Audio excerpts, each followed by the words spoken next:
19 Mayıs 1919 yılında Samsun'a çıkan Mustafa Kemal, o sıralarda ülkeyi kurtarmak için Samsun'a çıkmıştı. Ülkenin dört bir yanı işgaldeyken halkın yardımı ve fedakarlığı ile Mustafa Kemal, Anadolu'yu işgalden kurtararak günümüzde varlığına devam eden Türkiye Cumhuriyeti'ni kurdu.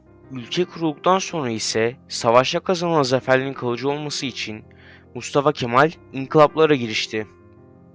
Bu inkılaplar sayesinde Türkiye hızla modernleşti. Mustafa Kemal soyadı kanunun çıkması ile Atatürk soyadını aldı. Bu güzel günlerin ne yazık ki sonu vardı. Atatürk uzun süreden beri hastaydı. Özellikle ömrünün son yıllarında epey bir çekmişti. Atatürk'ün bir de zararlı alışkanlıkları bulunmaktaydı.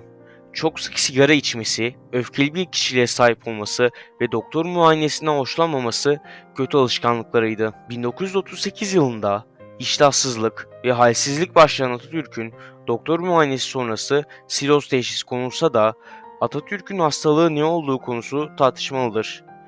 Atatürk tedavi için Terminatör'e gönderildi.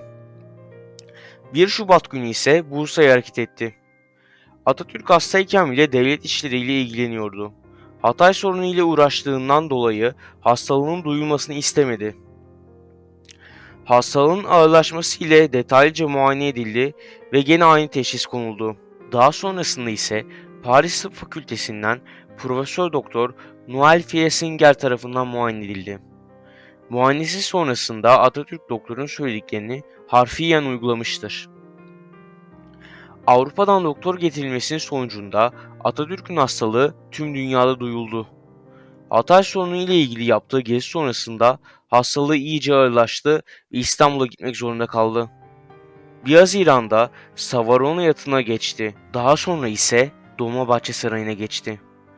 Atatürk ömrünün son günlerini Dolmabahçe Sarayı'nda geçirdi. 5 Eylül 1938 tarihinde ise vasiyetini yazdı. Atatürk 17 Ekim'de komaya girdi ve 21 Ekim'de komadan çıktı. 10 Kasım 1938 yılında saat 9:05 geçe Atatürk hayata gözlerini yumdu.